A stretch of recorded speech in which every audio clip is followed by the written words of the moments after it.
And joining us now, also on the front lines, Dr. Anthony Fauci, a key member of the White House's task force and the director of the National Institute of Allergy and Infectious Diseases. Doctor, good morning. It's good to see you again. Appreciate you being with us. Good to be with you. Let me ask you about what Vice President Pence said yesterday. He said the U.S. trajectory right now most closely resembles Italy. That is not great news. Italy right now represents more than a quarter, almost 30% of all global deaths from COVID-19. Can you explain why the U.S. looks like it's on the same path as Italy right now? Yeah. It's just the reality, Savannah. I mean, it's the truth. If you look at the curves of the acceleration of cases, hospitalizations, and deaths, you know, it's superimposed, corrected for population.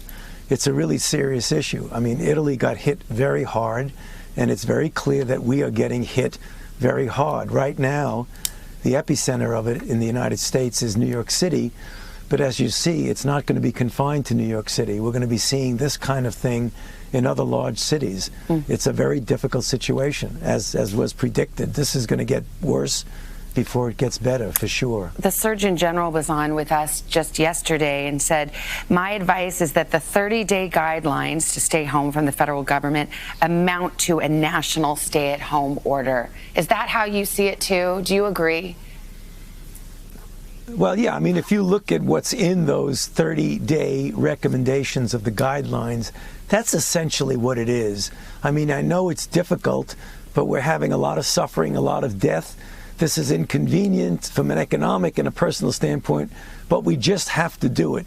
That is our major weapon against this virus right now. Yeah. We don't have a vaccine that's deployable. This is the only thing we have, and we can get through it if everybody really leans forward and pushes on this. Can I ask you about that? You know, more states yesterday started having these stay-at-home orders, but not all states do.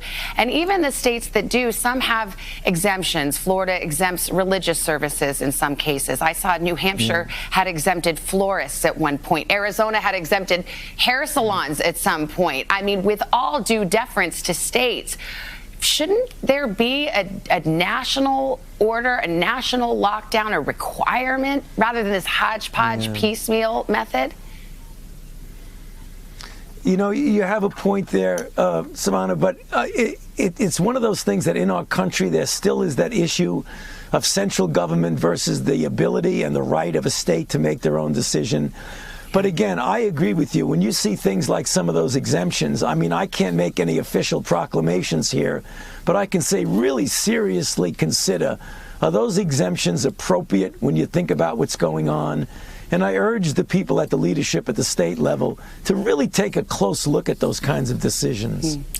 Doctor, we're all getting a little bit of a medical education, unfortunately, in these times. And you said on an interview the other day that there was something mysterious, that was my word, not yours, about the pathogenesis of this disease. That was your word, pathogenesis. You said that some people have mild and even no symptoms, and then others who aren't necessarily old with underlying illness get really, really sick, and we just don't know why. Are we any closer to figuring that out? No, that's going to require what we call natural history studies. I mean, I have been puzzled from the beginning. I mean, that sharp dichotomy that said, you know, if you're older or if you have an underlying condition, you get into trouble. If you're younger, the likelihood of that is still very low, which it is. But it is very strange how one individual can get infected and have either mild or no symptoms, and another individual could rapidly deteriorate with viral pneumonia and respiratory failure. There's something in mechanism, whether it's genetic, whether it's immune response.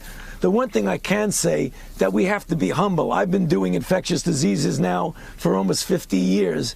And I could tell you, I don't fully understand exactly what the mechanism that is, and we really need to figure it out.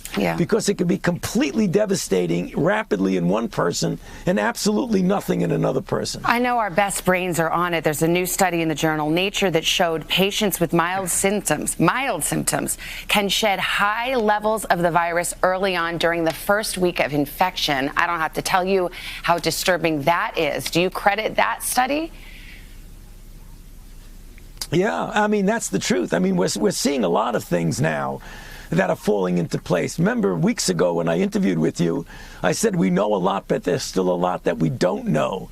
I mean, the idea of someone who's asymptomatic shedding high titers of virus is very disturbing, because that person could be out there feeling well and inadvertently and innocently spreading the infection.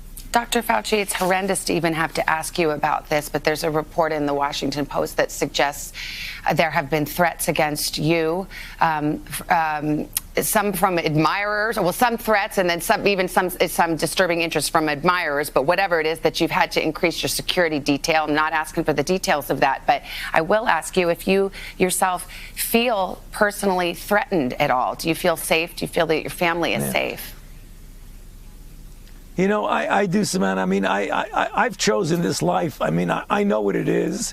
There are things about it that sometimes are disturbing, but you just focus on the job you have to do and just put all that other stuff aside and try as best as possible not to pay attention to it and just forge ahead. We have a really, really very, very difficult situation ahead of us. All of that other stuff is secondary.